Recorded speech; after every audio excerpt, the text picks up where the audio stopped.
untuk minggu ini kayaknya, tapi ini Pak ya, bau-baunya emas memang lagi di atas angin kayaknya nih Pak ya. Ya, bisa. Karena faktor apa saya bilang tadi? Satu, dari sisi sentimen yang dari hari Jumat sudah kelihatan. Kemudian ditambah lagi terjadinya geopolitik di Palestina ini, di Israel khususnya. Itu kan sempat, walaupun kita tahu selama ini Israel ini perang lawan peperangan di Palestina itu bukan lagi sesuatu yang boleh dikatakan baru, sesuatu yang bukan mengagetkan lagi, tapi nggak tahu yang kejadian saat ini efeknya sepertinya besar sekali. Karena kenapa efeknya besar? Karena dia melibatkan banyak korban-korban dari negara-negara, banyak negara juga ya, walaupun mungkin jumlahnya tidak sebanyak warga negara Israel sendiri. Tapi paling tidak serangan Hamas ini merupakan serangan terbesar selama hampir 30 tahun ya. 30 tahun terakhir tahun 73.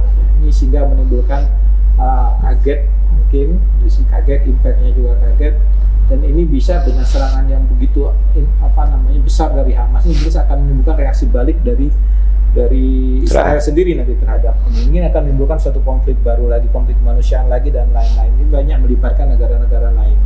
Yang dikhawatirkan juga bahwa Hamas yang serangan pada saat ini sangat kuat juga pasti ada istilahnya ada penggeraknya. Yang dikhawatirkan adalah Israel melebar dalam arti mencoba mencari siapa di belakangnya ini, di belakangnya Hamas ini dikhawatirkan akan eskalasinya melebar. Jadi sehingga pasar seolah-olah menganggap bahwa konflik saat ini itu mempunyai risiko yang cukup tinggi. Makanya kemarin sempat emas mengalami lonjakan ya, karena faktor ini. Itu yang dikhawatirkan pasar itu juga. Nah, jadi kalau hubungan dengan emas yang memang dari sentimen akhir minggu kemarin sudah menunjukkan pembalikan arah, ditambah lagi ada faktor geopolitik ini, maka lompatan emas juga langsung lompat artinya tinggi jadi lompatan emas. Jadi klop lah antara sentimen dan kejadian terakhirnya itu tadi. Ini yang membuat pergerakan. Nah, what next emas ini saya bilang masih mungkin dalam minggu ini masih akan tertandu dengan data ekonomi. Ya data CPI minggu ini. Kalau nanti data CPI-nya bagus, mungkin emas akan koreksi. Bagus dalam artian gini, satu, mungkin dia sesuai dengan perkiraan, karena kalau sesuai perkiraan kan masih tetap tinggi nih posisinya. Atau bahkan dia misalnya lebih tinggi dari perkiraan. Sejauh mana impact-nya? Mungkin kalau dilihat impact-nya harusnya turun, koreksi. Tapi kalau dilihat sentimen pasar saat ini lebih cenderung untuk ke arah emas, mungkin koreksi akan terbatas. Tetapi apabila data jauh dari perkiraan, jauh di bawah perkiraan, impact-nya akan lebih kuat naiknya. Itu nanti pengaruh emas akan seperti kenapa? Karena sentimennya lagi posisi sentimen orang lebih orientasi gold saat ini. Kondisinya gitu. Jadi bisa ditarik garis, minggu ini memang sedang jadi minggunya emas ya Pak ya? Ya bisa. Dari pembacaan pasar atas pasca November geopolitik, ketambahan tadi malam ada juga 2 orang pejabat dari Fed ya, yang biasanya hawkish tapi semalam mendadak dia jadi dovish banget. Iya, betul. Plus forecast data penting PPI dan CPI yang forecastnya kebetulan juga forecastnya kurang mendukung dolar. Jadi semua faktor kayaknya masih akan membuat emas setidaknya dia akan bertahan di kisaran rebound ini. Betul. Sampai mungkin nanti terbukti ada bantuan untuk terkoreksi dari CPI yang mungkin kalau dibilang warna hijau ya hijaunya harus agak lumayan Pak. Ya betul. Ya memang harus ada, kalau untuk melawan sentimen yang sangat kuat saat ini kan harus butuh reason yang kuat juga untuk bisa merubah sentimen ini. Sentimen ini baru bisa berubah, misalnya data ekonomi sangat kuat sekali, CPI sangat ekstrim sekali, mungkin karena kekhawatiran geopolitik, harga minyak naik misalnya, terus misalnya inflasi melonjak lagi, itu bisa membuat istilahnya kebijakan isu yang selama ini sudah mulai reda, dovish lagi kembali hawkish itu bisa. Tapi kalau datanya masih normal-normal saja, kemungkinan impact-nya belum tidak terlalu besar mempengaruhi sentimen ini. Dia hanya sedikit mungkin mengoreksi dari sentimen ini. Jadi saya melihat ke arah seperti itu kalau lihat sentimen ini tadi. Ya. Tapi ya mungkin persentase kenaikan cukup besar. Misalnya nanti ketegangan Palestina agak mereda, Israel sama Palestina agak mereda, ya mungkin sentimen tadi agak berkurang, gaya dongkrak naiknya agak berkurang. Tapi saya tetap melihat bahwa kemungkinan penurunan emas seandainya itu akan tetap terbatas juga. Akan tetap terbatas. Jadi sebatas koreksi, bukan pembalikan atau melanjutkan tren penurunan besar. Sebatas koreksi atas lonjakan awal dalam awal minggu Senin kemarin, Pak ya.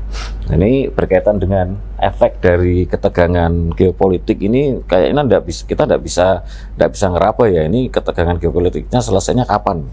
Soalnya itu kan antara dua pihak itu kan sudah turun-temurun berantem terus saja itu kelarnya kapan juga nggak ketahuan, Pak. Cuman ini ada sedikit obrolan agak lucu, Pak, dari dunia maya ini. Salah satu jenderal di Cina bilang gini, Ukraina kamu sementara mandiri dulu ya. Amerikamu sedang membantu Israel. Taiwan pulang enggak? Habis ini Cina ke Taiwan ya. Ya, kalau kita bicara geopolitik ini sangat sulit ya memprediksi. Karena saya bilang kita masalah geopolitik ini biasanya kita bereaksi setelah memang kejadian ya. Tapi kalau isu konspirasi dan lain memungkinkan sekali. Cuman kalau saya mencoba untuk memperkirakan sendiri bahwa apakah misalnya impact Israel ini akan sama dengan Ukraina Rusia, kayak beda ya. Beda ya, Pak ya. Salah satu sisi bahwa impact Rusia ke Ukraina banyak faktor yang dipengaruhi ya. Satu, masalah Rusia sendiri sebagai penghasil minyak terbesar dunia juga. Kemudian dia karena serangan terhadap iklannya dia mendapat sanksi sehingga minyak yang reproduksi Rusia sehingga pemasaran terbatas sehingga kelangkaan minyak terjadi, itu yang mendongkrak harga minyak jadi jauh lebih tinggi. Nah, kalau dibandingkan dengan kondisi Israel bukan produsen minyak, dan juga walaupun di sana terjadi ada daerah pelabuhan penting, daerah minyak penting, tapi kan dari sisi Arab Saudi sendiri sudah ada banyak jalur pipa yang untuk menyalurkan minyaknya. Jadi konflik ini tidak akan mengganggu suplai minyak, yang akan mengganggu suplai minyak internasional juga nggak akan. Kedua, masalah Ukraina sebagai penghasil gandum terbesar lah boleh dikatakan, yang akan mempengaruhi harga pangan antara Palestina dan Yerusalem ini, Israel ini kan nggak akan terlalu pengaruh ke masalah bahan pangan juga. Jadi impactnya sangat-sangat beda. Makanya impact nggak akan sebesar itu. Walaupun isu ketegangan Iran melibatkan Iran ini memang bisa memicu geopolitik baru. Sampai dengan saat ini kayaknya Iran belum terlibatkan. Artinya juga bahwa Iran juga sebagai pemasok minyak juga masih terbatas juga. Jadi kehilangan pasokan dari Iran nggak akan terlalu banyak pengaruhnya. Jadi saya melihat berbeda, impactnya berbeda. Beda ya, Pak ya? Berbeda, impactnya berbeda. Oke, berarti masih tetap pada istilahnya kesimpulan awal tadi bahwa minggu ini memang sedang jadi minggunya emas untuk berkilau. Walaupun mungkin ada juga yang sampai bilang ini saatnya untuk kembali ke 1900, tapi saya masih tetap stick pada kemarin yang tren turun besar kemarin, bahwa reboundnya harus sampai ke mungkin 50% penurunannya berapa, mungkin masih sampai segituan aja dulu, sampai nanti ada koreksi di dalam koreksi di dalam rebound. Ini kan termasuk rebound, nanti reboundnya kan karena gap, nanti mungkin akan ada koreksi untuk gap segala macam. Kalau faktor teknikal banyak, Kalau kita lihat kemarin kita sempat bicara teknikal juga bahwa ini pada memang 1800 kondisi saat ini secara teknikal memang support yang kuat. Ya. Kemudian rebound, artinya kita boleh berasumsi bahwa harga kemungkinan untuk menembus level itu lagi tambah sulit. Tambah sulit, artinya tinggal masalahnya sekarang apakah akan stay di sini ataupun akan menuju bergerak ke atas lagi. Kita ada menarik juga sebenarnya kalau kita lihat historical juga, setiap bulan Oktober biasanya terjadi konsolidasi untuk membalikan arah, tapi cenderung membalikan arah untuk rebound sampai akhir tahun biasanya. Ini juga perlu kita perhatiin bahwa secara historis potensi untuk terjadinya tren kenaikan dalam bulan akhir Oktober sampai Desember pun secara historis dalam 5 tahun terakhir kita perhatiin menunjukkan kondisi seperti itu terus ya. Makanya saya jadi agak optimis bahwa untuk terjadinya rebound di emas ini memang kemungkinan besar terjadi. Tinggal artinya sekarang apakah level harga ini saya anggap memang level harga yang bukan lagi kita untuk orientasi short ya di gold ya, kita lebih cenderung orientasi long lah, orientasi baik. Tapi bagaimana yang sudah kadung set di level 1800-an ya, kita faktor koreksi pasti ada lah ya. Mungkin faktor koreksi masih ada, apalagi saya bilang biasanya dalam hal konsolidasi market biasanya bulan Oktober bisa sampai 1 bulan ya, kalau tidak ada kejadian khusus ya mungkin terjadinya koreksi masih ada, saya melihat gitu. Walaupun menurut saya untuk melanjutkan tren besar tadi saya bilang tadi mungkin ada potensi sudah kecil. Ya, berarti yang perlu diwaspadai memang beberapa data vital ya. Dan mungkin sepanjang bulan ini kan akan ada banyak komentar dari pejabat Fed tuh Pak ya.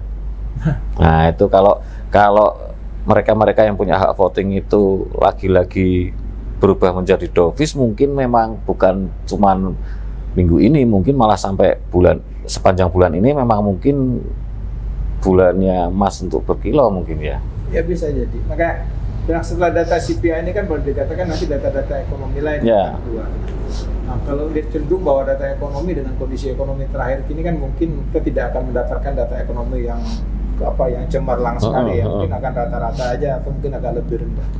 Jadi memang dalam pergerakan ke sampai FOMC meeting nanti mungkin lebih cenderung isu-isu mungkin speak-speaknya ya, pendapat-pendapat dari anggota The Fed sendiri menjadi penggerak pasarnya juga ya.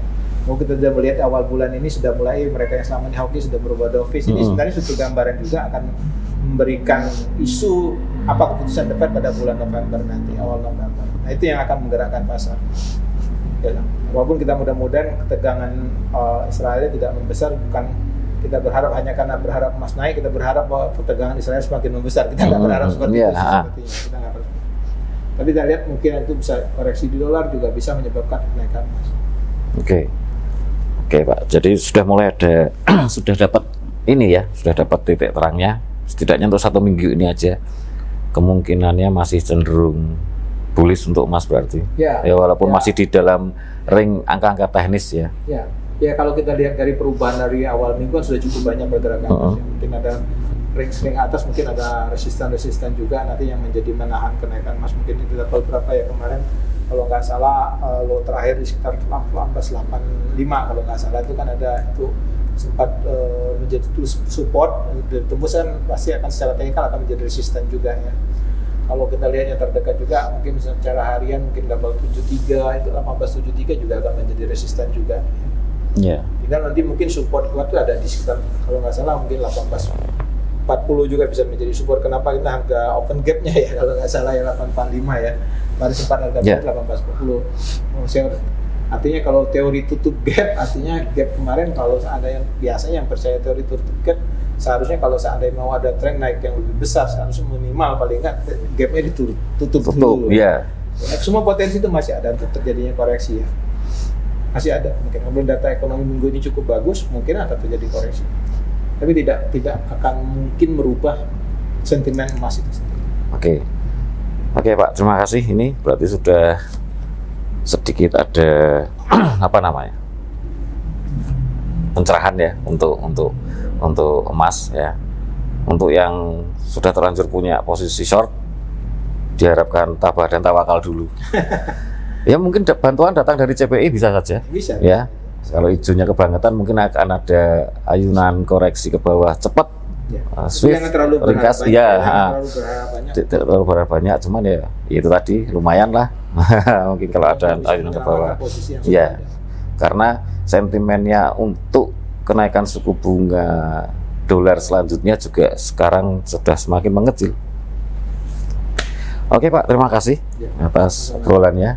Semoga bisa jadi informasi tambahan dan bantuan untuk menentukan posisi di emas. Terima kasih Pak. Selamat sore.